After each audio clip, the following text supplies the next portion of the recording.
Hello friends, my name is Ajay. कल की class में हम लोग देखे थे संख्या किसे कहते हैं और संख्या कितने प्रकार की होती है और वास्तविक संख्या कितने प्रकार की होती है। आज हम लोग उसका क्लास 2 देखेंगे, उसी के बारे में। तो देखिए, तो फ्रेंड आज हम लोग जानेंगे प्राकृतिक संख्या किसे कहते हैं, पूर्ण संख्या किसे कहते हैं, पूर्णांक संख्या, सम, विषम, भाज्य, अभाज्य, सहभाज्य, परिमेय संख्या और परिमेय संख्या, ये सब क्या होता है, आज इसके बारे में हम लोग जानेंगे। तो आइए एक बार एक करके देखते हैं। पहला है परिमेय प्राकृतिक संख्या। क्या है प्राकृतिक संख्या? प्राकृतिक संख्या गिनती की संख्या को प्राकृतिक संख्या कहते हैं। अब गिनती कहाँ से स्टार्ट होती है? 1 2 3 4, इस तरह से हम लोग गिनती गिनते हैं। तो गिनती 1 से लेकर अनंत तक जितना तक जाएगी अंक, उसको हम प्राकृतिक संख्या कहते हैं। देखिए यहाँ पे गिनती लिखते हैं हम लोग 1 2 3 4, इस तरह से डॉट डॉट डॉट डॉट, ये इन्फिनिटी तक जाएगी, इसी को हम कहते हैं प्राकृतिक संख्या। प्राकृतिक संख्या 1 से लेकर अनंत तक जाती है। देखिए यहाँ पे अब देखते हैं पूर्ण संख्या के बारे में। पूर्ण संख्या किसे कहते हैं? प्राकृतिक संख्या जो है, इसी के समूह में हम जीरो को शामिल कर देते हैं, उसी को हम पूर्ण संख्या कहते हैं। प्राकृतिक संख्या में हम 1 से चालू कर रहे थे, पूर्ण संख्या में हम 0 से चालू करेंगे। 0 1 2 3, इस तरह से डॉट डॉट डॉट डॉट, ये इन्फिनिटी तक जाएगा। उसी तरह से ये हो जाएगा मेरा पूर्ण संख्या। एग्जाम में पूछ दिया जाता है 1 नंबर में, सभी पूर्ण संख्या क्या प्राकृतिक संख्या है? तो नहीं, सभी पूर्ण संख्या प्राकृतिक संख्या नहीं होगा, क्योंकि पूर्ण संख्या 0 से स्टार्ट हो रहा है, अनंत तक जा रहा है, और प्राकृतिक संख्या 1 से स्टार्ट हो रहा है और अनंत तक जा रहा है। कितना तक जा रहा है? अनंत तक जा रहा है। तो सभी पूर्ण संख्या प्राकृतिक संख्या नहीं है, क्योंकि पूर्ण संख्या में 0 है, प्राकृतिक संख्या में 0 नहीं है। और ये भी पूछा जाता है क्या सभी प्राकृतिक संख्या पूर्ण संख्या है? तो हाँ, ये बात सही है, ये सभी प्राकृतिक संख्या पूर्ण संख्या है। ठीक है, देखिए यहाँ पे तो हम प्राकृतिक संख्या के समूह में 0 को शामिल कर देते हैं, तो मेरा बन जाता है पूर्ण संख्या, यानी 0 से लेकर अनंत तक क्या हो जाएगा? पूर्ण संख्या।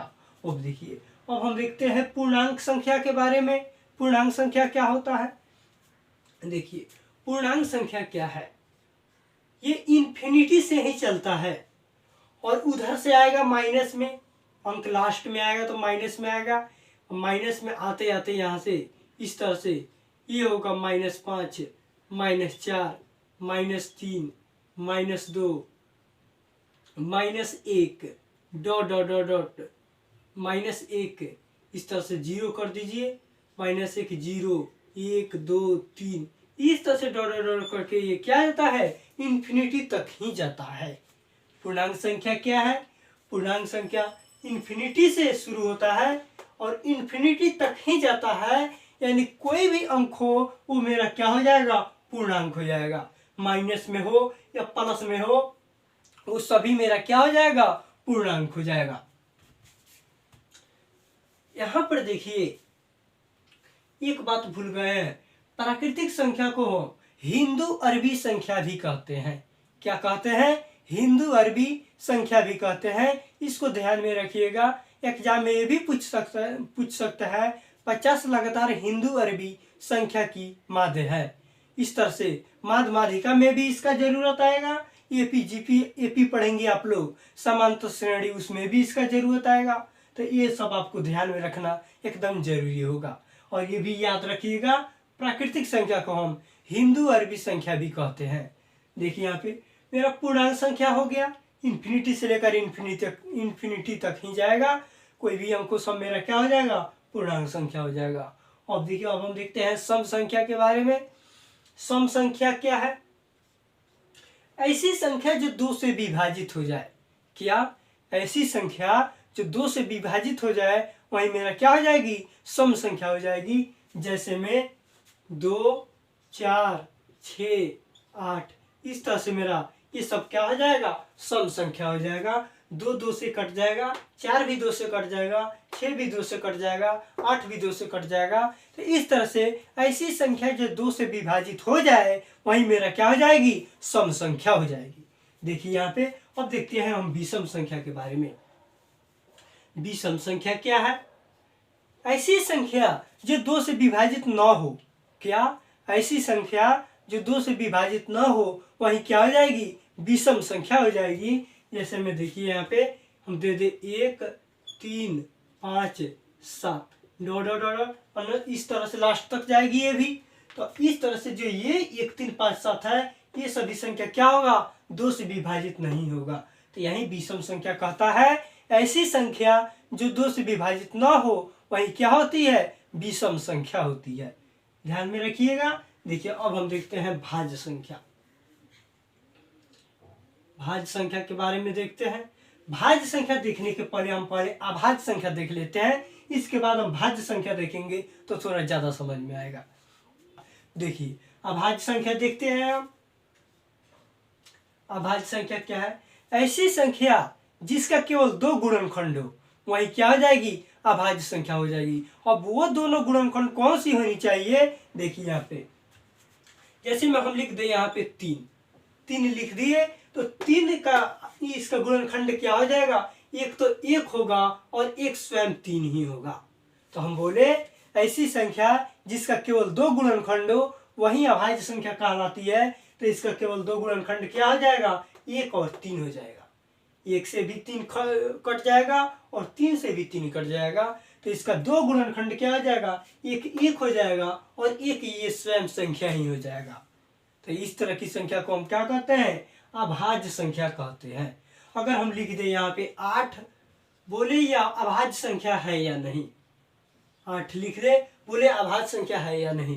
तो ये अभाज्य संख्या नहीं होगा, क्योंकि ये तो 1 से कटेगा, ठीक है, स्वयं से कटेगा, ये भी ठीक है, लेकिन 8 तो मेरा 2 से कट जा रहा है, 4 से भी कट जा रहा है। लेकिन हमको वैसी संख्या चाहिए जो सिर्फ 1 और स्वयं से ही कटे, वही मेरा अभाज्य संख्या होगी।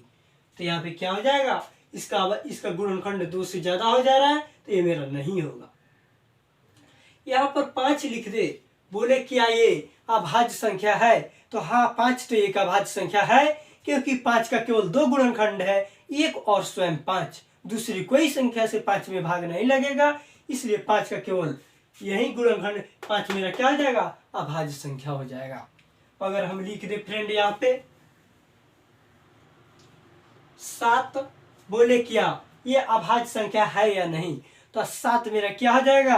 अभाज्य संख्या हो जाएगा, क्योंकि इसका केवल 2 गुणनखंड है कि तो 1 से कटेगा और नहीं तो स्वयं 7 से कटेगा, इसलिए ये मेरा क्या हो जाएगा?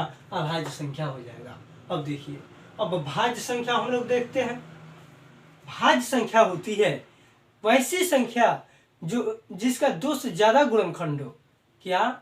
ऐसी संख्या जिसका 2 से ज्यादा गुणनखंड हो वही मेरा क्या हो जाएगी? भाज्य संख्या हो जाएगी।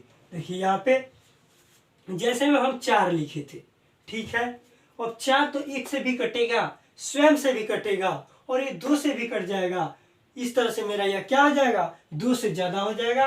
ये 1 से भी कट जाएगा, 2 से भी कट जाएगा और स्वयं ये 4 से भी कटेगा।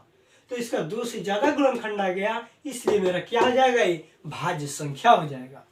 तो ऐसी संख्या जिसका 2 से ज्यादा गुणनखंड हो वही मेरा क्या होगी? भाज्य संख्या होगी। यहाँ पर लिख दे हम 16, पूछे या क्या मेरा भाज्य संख्या है या नहीं? तो हम देखेंगे यहाँ पे 16 जो है ये 1 से तो कटवे करेगा, स्वयं से कटवे करेगा, लेकिन ये देख रहे हैं तो 2 से भी 16 कट जाएगा, 4 से भी 16 कट जाएगा, 8 से भी 16 कट जाएगा। इस तरह से 2 से ज्यादा गुणनखंड इसका आ रहा है, तो ये मेरा क्या हो जाएगा? ये मेरा भाज्य संख्या हो जाएगा। जिसका 2 से ज्यादा गुणनखंड हो वो भाज्य संख्या हो जाएगा, जिसका केवल 2 गुणनखंड हो वो अभाज्य संख्या हो जाएगा।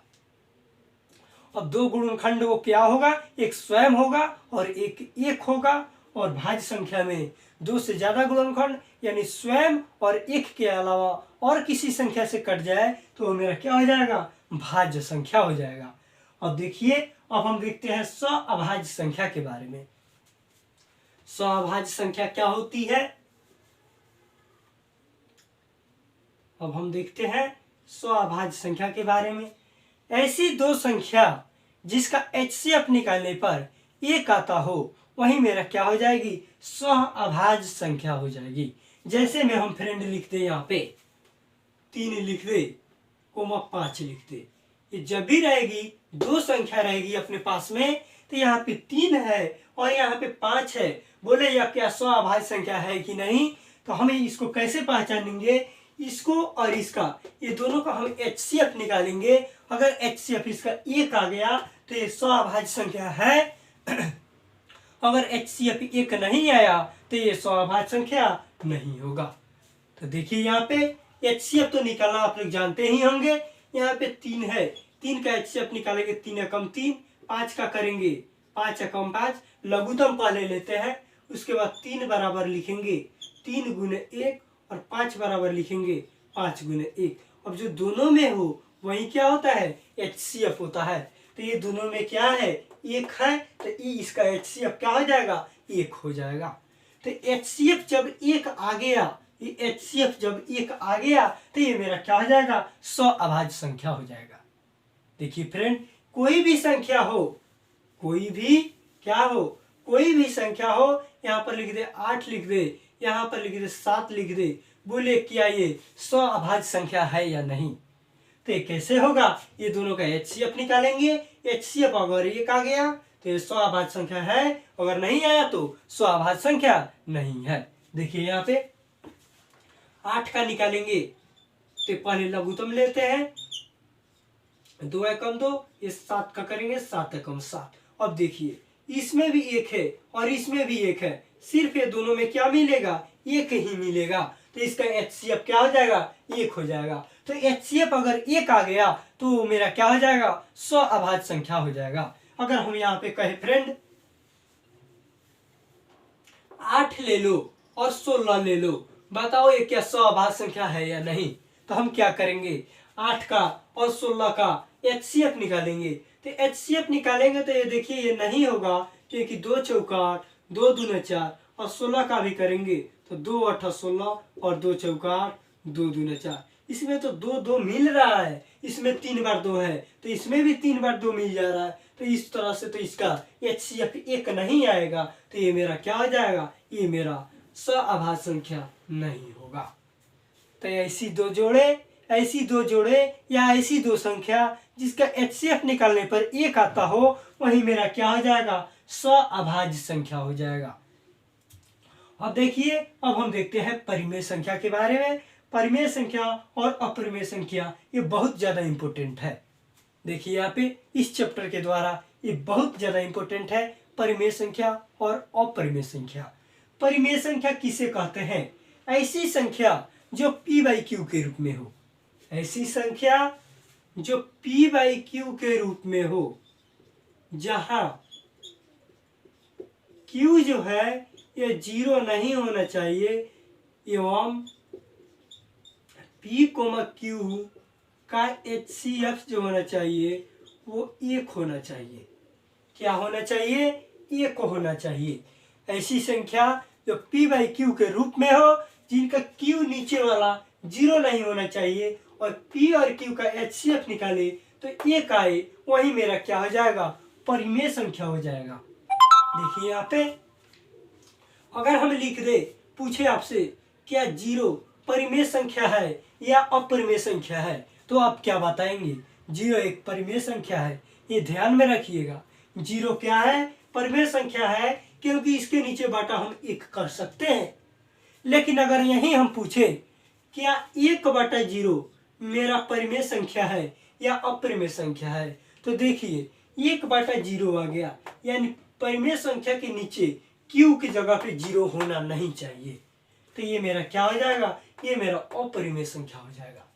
ये परिमेय संख्या नहीं होगा, क्योंकि परिमेय संख्या जब होता तो नीचे Q के जगह पे, यहाँ पे Q के जगह पे 0 नहीं आता, तभी ये मेरा परिमेय संख्या होता। तो यहाँ पे Q की जगह पे 0 आ गया है, तो ये मेरा क्या हो जाएगा? अपरिमेय संख्या हो जाएगा। देखिए यहाँ पे अगर हम बोले 5/7 क्या एक परिमेय संख्या है कि नहीं? तो ये परिमेय संख्या हो जाएगा, क्योंकि P/Q के रूप में है, तो ये क्या हो जाएगा? परिमेय संख्या हो जाएगा। यहाँ पर हम बोल दे 3√2/√2, क्या ये परिमेय संख्या है या नहीं है? तो देखिए फ्रेंड, जब ऐसा क्वेश्चन एग्जाम में आए तो आप लोग क्या करेंगे? जो कटने वाला होगा उसको कटा लीजिएगा, उसके बाद देखिएगा ये परिमेय संख्या है या नहीं।